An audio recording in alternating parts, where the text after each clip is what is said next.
Alrighty then. Here I am with Rakdos control focused on red. This is round 1. And this hand seems fine. I like this. It is...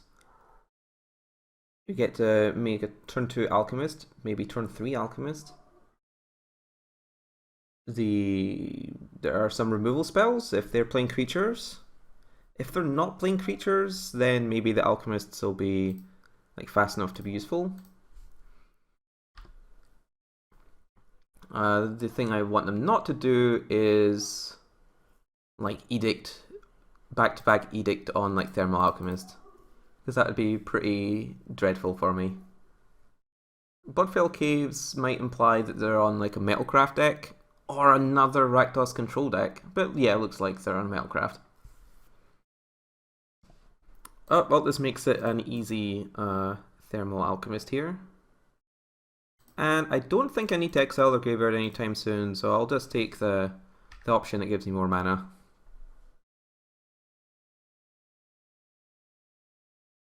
So hopefully they don't do something that kills both my creatures. That would be a disaster.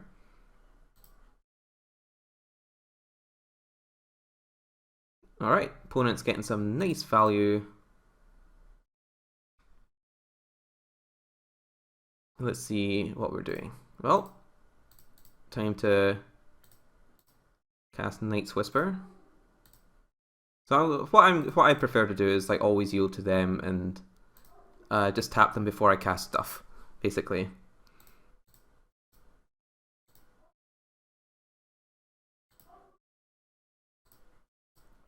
I don't think I need to hold up Terminate this turn. So just getting all my cards running out the way is quite good, I think. It's kind of unfortunate that we drew a bunch of lands there, but at least we have some cards that take advantage of him. Our buyback spells are sort of proof against insulation against flooding, which certainly happens with a deck like this. Since we have more Night's Whispers than Beat the Bones, we're more prone to flooding because we can't control if we're gonna avoid gluts of lands. But that's okay. We've got some nice burn action going on here.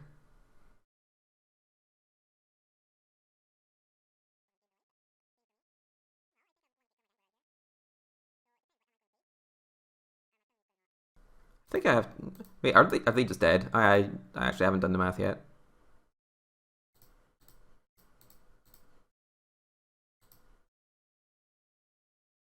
Yes, they're dead. Okay, never mind me. Forget this Gurmag Angler.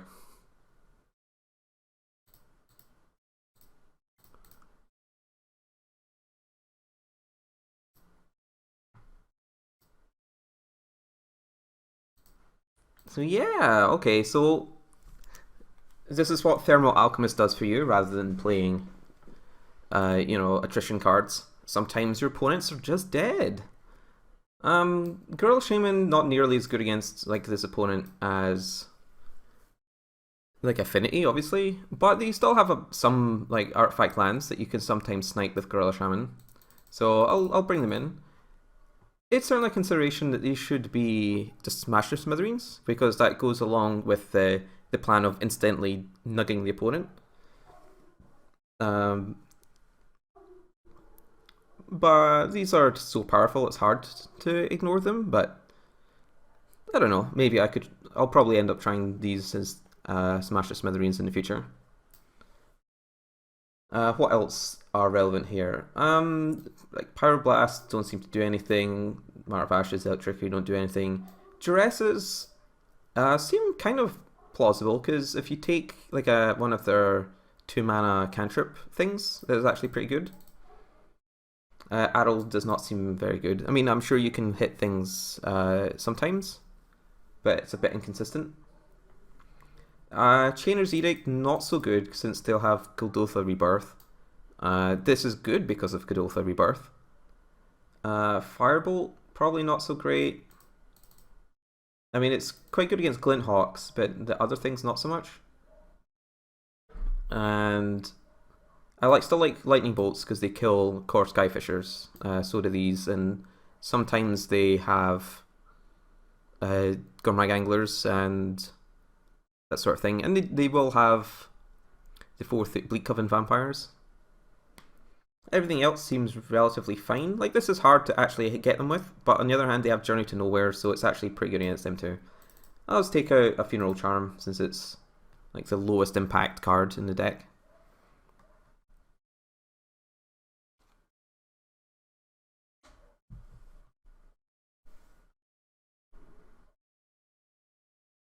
So, this hand is kind of okay. It's certainly very different from the last one, and that can work to our advantage if their opponent keeps a hand that has like a lot of ways to deal with Thermo Alchemist, but not much else.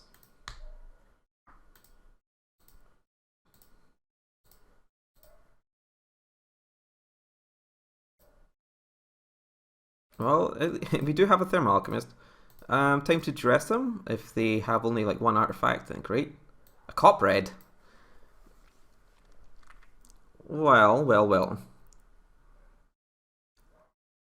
So we have Gurmag Anglers to kill them with. And Thermal Alchemist isn't that... Like, Copred isn't that great against Thermal Alchemist, so I actually think taking Wellspring is the right choice here. They don't have any other artifacts. They don't have any way to get value from Core Skyfisher. So, yeah, I'm gonna go ahead with that. I'll just write these down.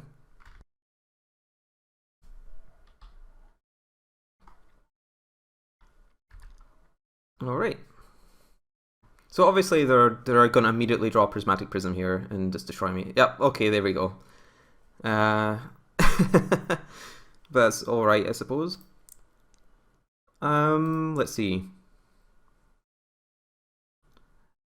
I think I'll just play Thermal Alchemist.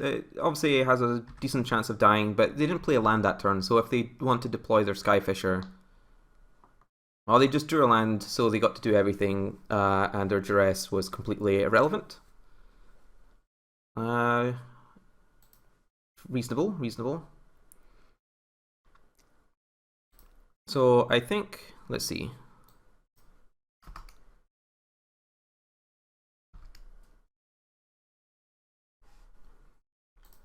I think Blightning them is probably a good idea. Or we can like Night's Whisper plus Lightning Bolt. But I like Blightning now, before they can like prevent the damage to themselves, and also forces some, you know, tough decisions on what they're going to discard. They got rid of an Angler and a Copred. I think I'm happy with that. Unless they have 2 Copreds, which could be kind of annoying.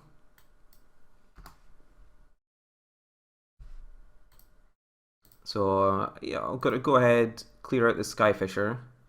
Their deck does have like Mortuary Mire and stuff, but I think it's okay.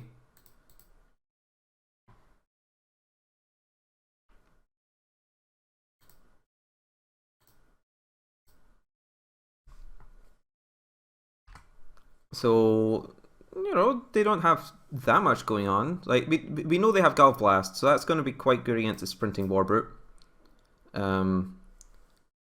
But if they do something else, then we can like sneak damage in here or there. Like here, for example. We could obviously have played our Thermal Alchemist and like Night's Whisper, but this is attack for 10. Or they can chump, and that's fine. But if they want to hold up Galvanic Blast for this for the rest of the game, that's also fine. They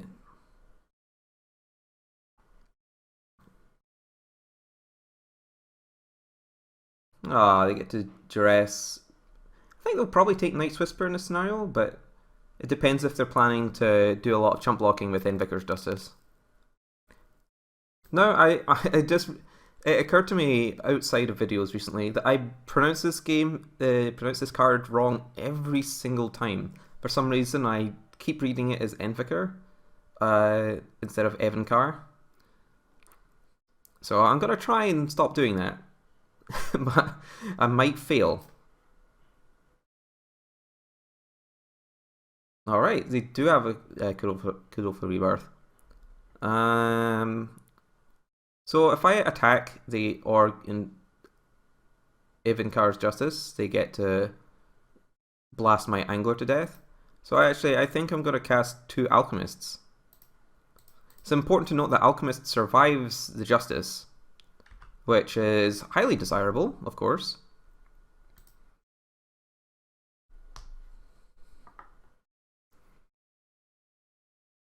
So they still have the Blast and Bleak Coven Vampire, and you just took out 1 Alchemist. It might imply that they've drawn another... Wait, no, they played a Bolt, so they still have a Gale Blast.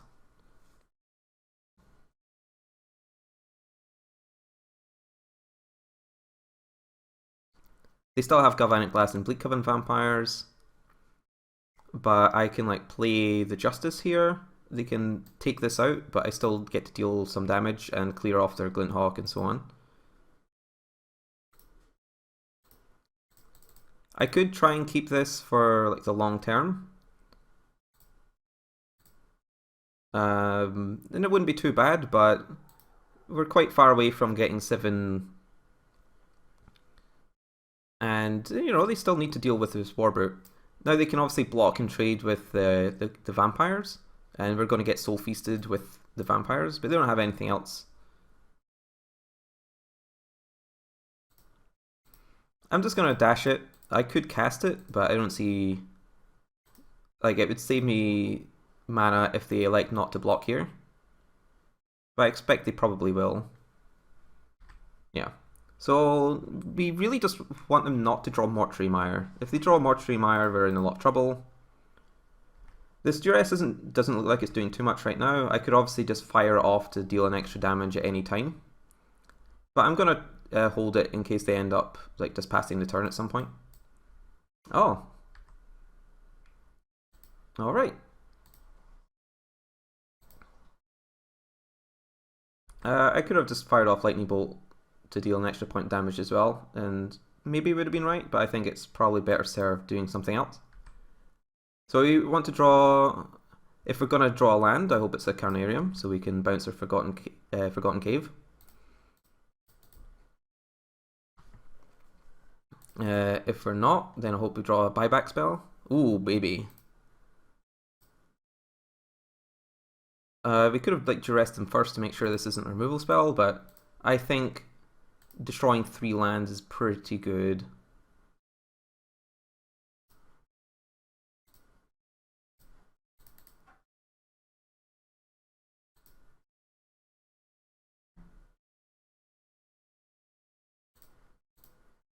Yeah, I mean, if he'd held it till next turn, we could have gotten like these furnaces too. But if they didn't draw a removal spell that specific turn, then we were going to do some, you know, it's going to work out better for us anyway. Cycling! Did it!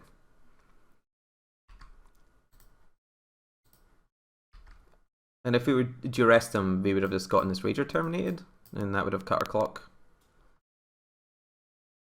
That's a pretty good one for them. We can't really avoid getting Soul Feasted, so I'm just going to bolt it. I guess I could have not done that, but...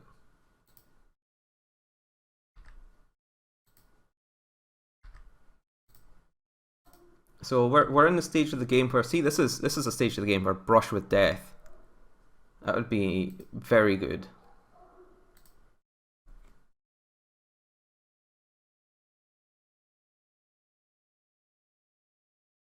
Alright. Lightning. Well, they still have no cards in their hand. I'm gonna wait a little bit. Like, if they draw... While we have no creatures, they might well draw some removal spells. Oh, read the bones, that's just perfect. Alright. Time to play Gorilla Shaman. Gurmag Angler? Well, definitely gonna cast Lightning now then.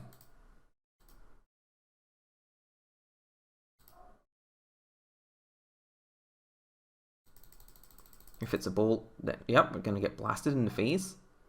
Wow, hope we don't get Galvanic blasted right out.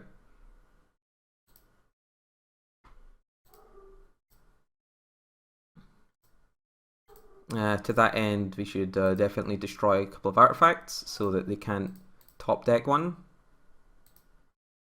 So yeah, so they have 2 artifacts in play, so they can't draw Galblast and Metalcraft me, unless their top 2 cards are like Prism into Galblasts.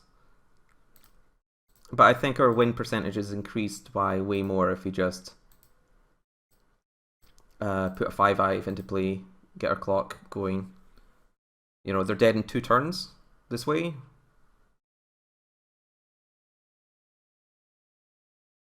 Alright. Bajuka Bog ideal also. So they can't do anything to, you know, can't bring back any of their stocked graveyard. I say ideal, I mean, the fact that they drew something that doesn't kill my creatures is ideal, but yeah, sweet. Hooray, we managed to win a match.